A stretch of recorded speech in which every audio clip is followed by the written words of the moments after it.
My name is David Jaffe. Welcome to the Wealth and Health Podcast, where you'll learn valuable skills and positive habits that will improve your life. This podcast originally aired as a video on my YouTube channel at youtube.com/beststockstrategy. The Wealth and Health Podcast is brought to you by beststockstrategy.com.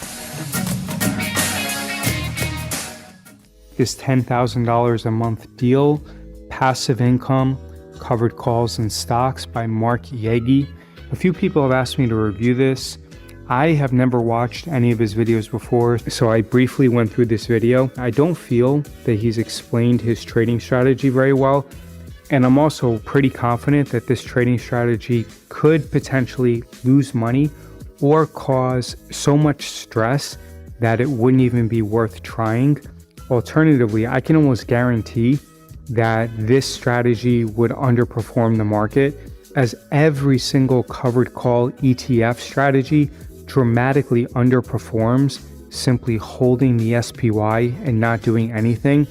Because when you sell covered calls, you're sacrificing the upside potential and you're essentially holding downside risk. Yes, you're picking up a little bit of premium, but this type of strategy would fail miserably during a market crash. And during a bull market, you're also sacrificing the upside potential. Then there are other things which he didn't mention, where if you're going to synthetically go long the stock by buying a long-dated in-the-money call option, and then you sell an in-the-money call option where your broker is going to potentially force you to close out that position for a large loss, because when you sell in-the-money call options, especially on highly volatile stocks like Tesla, which went up around 50% immediately after President Trump was elected, your broker is not going to be the one to carry that risk. Instead, they're going to force you to close out that position. Once it starts moving against you, the amount of money that you're going to have to pay to buy that back is going to be astronomical. But I'm probably talking way too much here, so let's go through this video. I got a question for you. What if I asked you if you'd be interested in making $10,000 a month, having a 75% chance of doing that, and having to invest $250,000? Would that be interesting for you? Would either of those two be interesting for you? The probability of that happening in real life is close to 0%. Either one of them is interesting for you. Stay tuned. I'm going to show you how I make money using an in-the-money covered call strategy and see if it resonates with you. Here we go. All right. So let's say that you wanted to own a stock. Let's call it Tesla, pretty good stock. And you wanted to give somebody else the right to buy your stock at a certain price. You're willing to limit the upside. So you're willing to say, you know what? That's exactly true. And that's one of the downsides. And this is why covered call ETFs always underperform the market, because you're sacrificing the upside potential. The amount of premium that you're collecting does not offset the capital appreciation in the underlying security. I'm limiting the upside to, say, $260 or something like that. And you said, listen, if it goes over $260, I'm not going to make any money over that, but I will get $10,000 for waiting. Okay? So what we do when we sell covered calls, we buy a stock, we buy an asset, and then we give somebody else the right to sell us that asset at a predetermined price, like $260, before a predetermined date, like a month from now. And so that's what we get paid to do. We get paid to hold the asset and give that to them if it goes up. Now, if Tesla goes up $1 gazillion, you're only going to get $260 for it because you have to sell it for $260. So you limit your upside. Right here, these $260 strike price calls are getting about $10 worth of juice. Now, let me show you what you're looking at. You've got a bid and ask price. The stock right now is about $287 or something like that, $288, somewhere in there. It doesn't really matter that much. And you're going to be buying the stock for about that price, and you're going to turn around and you're going to sell somebody the right to buy your stock from you for $260. And when you do that, you'll get a benefit of putting $37.70 or a little bit more, probably about $38 back in your account per share. Okay, so let's say you did 1,000 shares. Well, that's going to cost you $287,000, but you're going to get back $37,000. Okay, so it's going to cost you about $250,000, something like that. Okay. Okay, so the problem with this strategy is that if you buy this stock at $287 and then you sell the $260, so therefore, yes, you reduce your cost basis, but your maximum gain is $10 and your maximum downside is $277. Then if Tesla goes up to $350, again, your maximum gain is going to be $10. So basically, you're giving up the upside potential, but you're assuming all of the downside risk less $10 of premium. You get back $250,000, but you go over here to this column that says extrinsic value. That's the amount of money that the gambler gives up, okay? And that goes down in value as it approaches expiration. When it gets to expiration, it's worth a big fat zero. So at the end of June 6th, it's worth zero. But you get $10 for it today. You also get this intrinsic value. See this column called intrinsic value here? That's the amount that the stock is in the money. The option is in the money. So you pick up this intrinsic value here of $28.45. That's $2,845 per contract. And you also get $1,000 per contract. So 10 contracts or 1,000 shares, you get $10,000. You with me so far? The intrinsic you're already paying for by buying the underlying security. So your maximum profit is going to be $1,000. If Tesla went all the way up to $350, you would only profit by $1,000. You wouldn't profit in any of the upside, and then your shares would be taken away from you. And then what would you do? Eventually, you're going to end up buying the shares at a higher cost basis, and then we're going to have a situation where the market pulls back, and you're going to be left holding the bag. Now, you might be going, Mark, that's a lot of money. That's $250,000, and I'm only doing it for $10,000 in a month. Oh, I don't know. I think it's pretty good. Think about it for a year. 12 months, that's $120,000 in a year on a $250,000 investment. Again, that doesn't even make sense to me, because if he's long shares and then he's selling an in-the-money covered call, then that covered call is going to take away your shares from you. If it doesn't take away your shares, then there's a high probability that the underlying stock has fallen below the short call strike, and there's a high probability that you've lost money on that trade. But if it does take away your shares, then that means that the underlying security has gone up. Therefore, you're going to end up buying back those shares at a higher cost basis. So it's not going to be $250,000 if you're going to buy 1,000 shares of Tesla. Instead, if Tesla goes to 300 or 350, then you're going to end up spending $300,000 or $350,000. 50%, but pretty close. On a stock that I don't know if it's going to go up, I don't know if it's going to go down, but I don't think Tesla is going to be out of business in a year. There's also one other strategy that I'm just going to Right, but if it goes down, then you're going to end up losing money. Because right now, a lot of people who know about options go, Mark, what if you sold a put? Now, a put option gives somebody the right to sell you the stock if it goes down to a certain price. So they're benefiting by the stock going down, and you end up getting it at a certain price that you agreed to. You get the same amount of money whether you sell an in-the-money call or you sell an out-of-the-money put.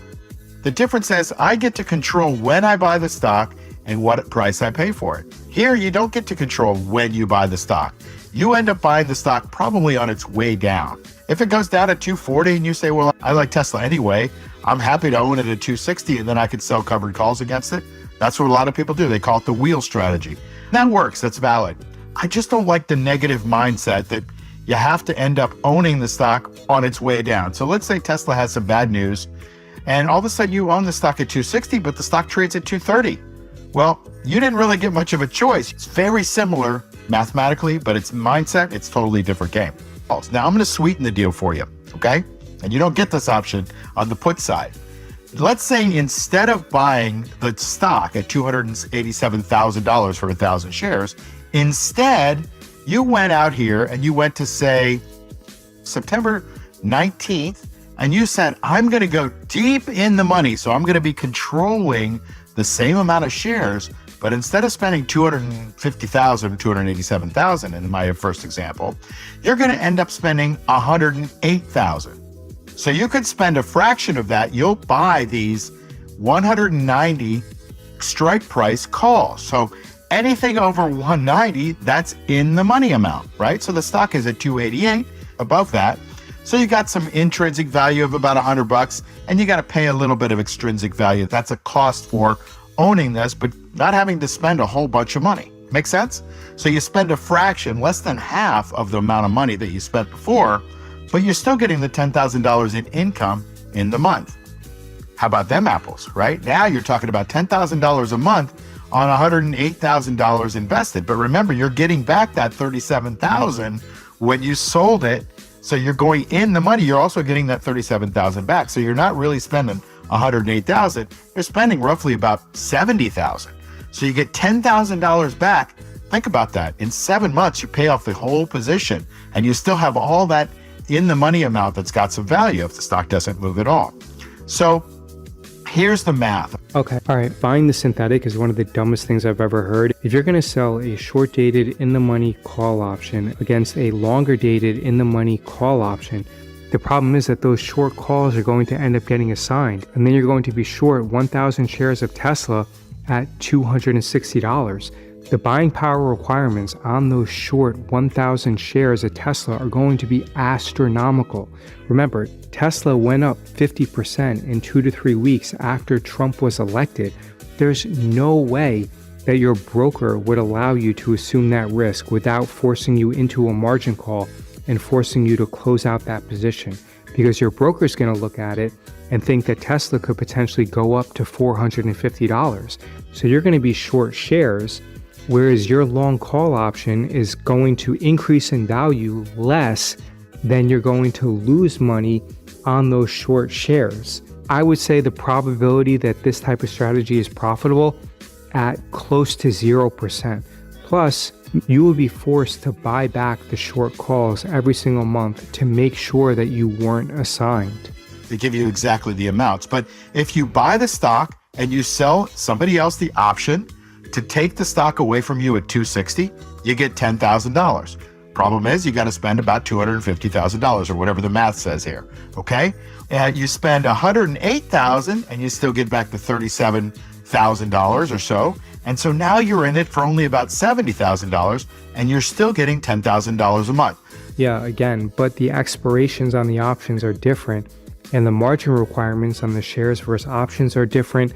The expiration dates are different, and the deltas on those options are also different. So I would never do this strategy unless I wanted to have a lot of problems while simultaneously getting stressed out and underperforming the market. In the money, deep in the money, call as your base position. It's called a synthetic. And then I'm also selling a deep in the money strike price on the offense, right? That's what the income is. This is not a capital gain strategy. This is an income strategy. Now let me couple one more thing with it. I'm going to talk to you about delta. Delta is basically the chance. The reason why every single covered call ETF loses money. And the reason is that you're sacrificing the upside while you're also assuming a tremendous amount of risk on the downside. I would not recommend the strategy at all. Of it being at or above your strike price before expiration date. Well, if we go down here, we see this beautiful call that we have at 260. We've got a 75% because it's got a 75 delta of that being above $260 before your date, right? Well, it is today, so we already know that. But as the time goes by, that 75 is going to go up as long as this stock continues to stay above 260. It's got to go down by about 30 points, 28 points or so to get down to that 260. Well, a lot of stocks can do that, but stocks have a tendency to stay where they are within a little bit of a range. So the farther you go from that range, the chance that you have it. As this stock stays above 260 and as the expiration approaches, you end up making, you got a 75% to an 80% to an 85%. By the time it expires, you got a 100% chance of making this juice. Now, wherever the stock is, you're going to get the in the money amount. So if the stock is at 261, you're only going to have to pay $1 of in the money amount, right? But you got $10 of this. And by the way, your base position, whatever it is, a stock or the deep in the money option, that moves up in this case by $1. All right, let's briefly take a look at it. So remember, he got $38 on this, and it looks like he sold it in the beginning of May. It is the 260, June 6th. So June 6th, 260, If I was going to buy back that call option, he got $38 and now it's trading at $80. So that's a difference of $42, meaning that this option is trading for $42 more than you sold it for in early May 2025. The issue is that if you purchase this stock at $287, then your maximum profit is going to be $10 a share. So if you have 1,000 shares, then you've made $10,000. However, had you done nothing and simply purchased Tesla at $287, then you would be up $53 a share. That's $53,000 versus $10,000. So by selling that deep in the money call option, you cost yourself $43,000 in potential upside. Now let's check out that September 190. It was trading for around $110. So now that September 190 instead of 110, it's trading at 156. So that means you made $46 on the long call option, but you lost $43. So had you done nothing, you would have made $53,000. But now you're going to be forced to close out that short in the money call option because you can't get assigned due to the margin requirement differences.